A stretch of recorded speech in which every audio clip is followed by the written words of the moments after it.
Hello world, UB here, and today we're going to draw some more ghosts. I'm really excited about it.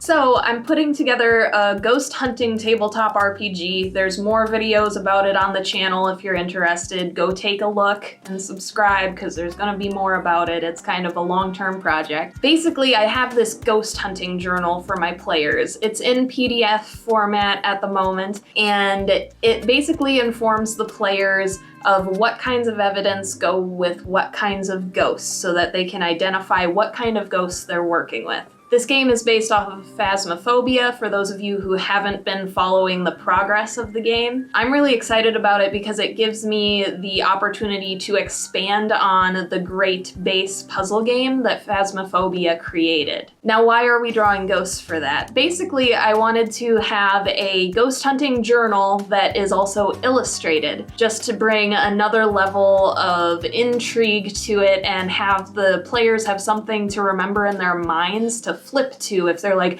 oh, I bet it's this kind of ghost, I don't remember the name or what have you. They might remember the illustration instead. And so I was really excited to whip out another batch of these, and the majority of the ghost hunting journal is already illustrated, but I have about 4 or 5 ghost types that I need to illustrate still, and more ghost types are getting added all the time. I have so many friends that are like, ooh, you know what would be a great kind of ghost is X, and I'm like, that would be, and I have to write about it now.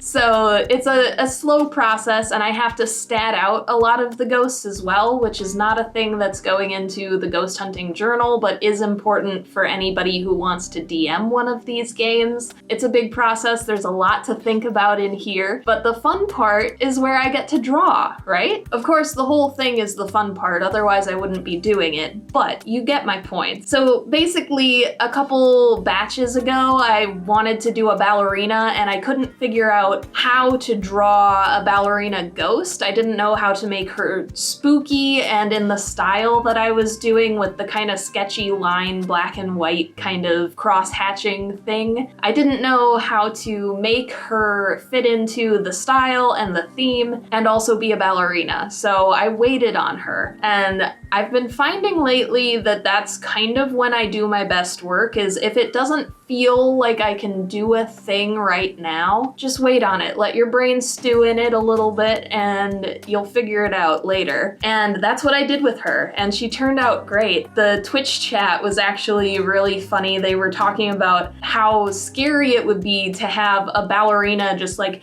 spinning towards you with knife hands, because that's basically what I did with her. Is I didn't want to draw hands that day, and I didn't know what position her hands would need to be in, and so I just kind of gave her stubs and decided that she was gonna have like ethereal glowing something. But the Twitch chat was having so much fun with it that I just let her have knife hands. It was great. But literally, how scary would that be? GMs, take note. So the ballerina is the illustration for a poltergeist. I figured that tricksters like poltergeists are going to have to be more nimble and the like, so I thought that it was very fitting. And I actually switched out the poltergeist illustration so that she could be there instead of one of my older ones. And then I did a clock, because one of the ghost types in Phasmophobia is a yokai. And yeah, I think it's the yokai that is the Japanese spirit inhabiting an object, basically. And they eat children, if I remember correctly. They're kind of spooky, but I wanted to have an object ghost to go with that kind of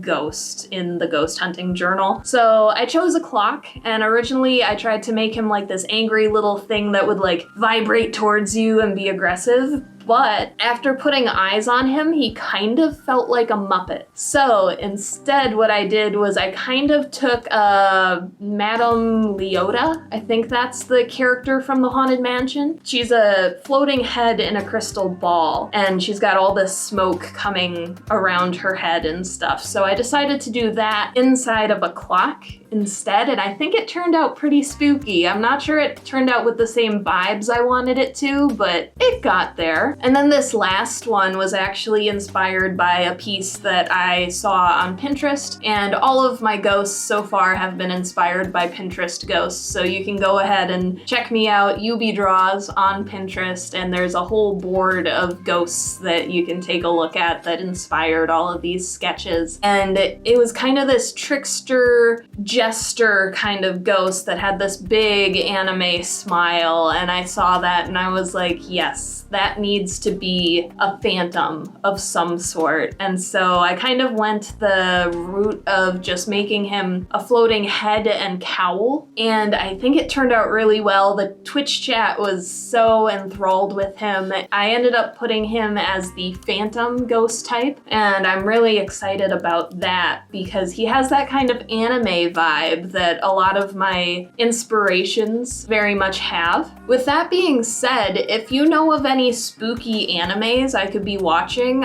I've had an itch for like weeks and I just haven't found anything that really scratched it, so leave a comment down below. I would very much appreciate it. As far as the spooky ghosts go, I wanted to just show you guys the progress that I've made on the actual journal because I don't think I've shown that off on the YouTube channel yet, and I've been putting out different versions of it on Google Drive for my various play groups, and I really am excited for it. It keeps getting longer and longer and has more detail, and I just love every way that I've been able to up my game with it so far. Basically, it starts out with an overview of ghost hunting and why you're trying to do what you're trying to do in the game, the different kinds of equipment that you have and what they do, and then a little item store that is going to have more items as I stat out more of them, but the gameplay side of things has to be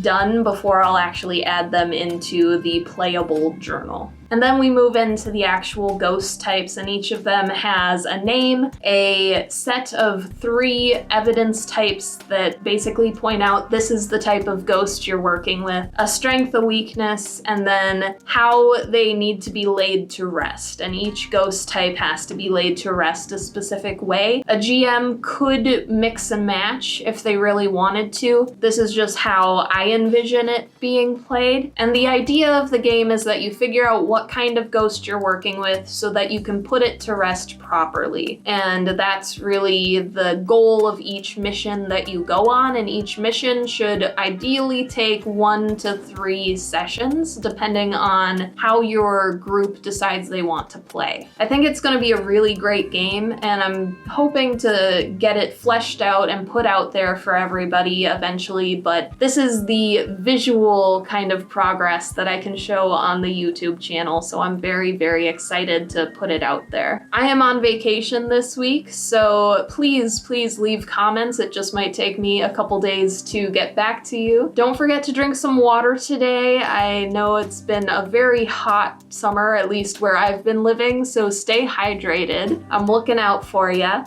and have a good rest of your day. I'll talk to you next week. Peace.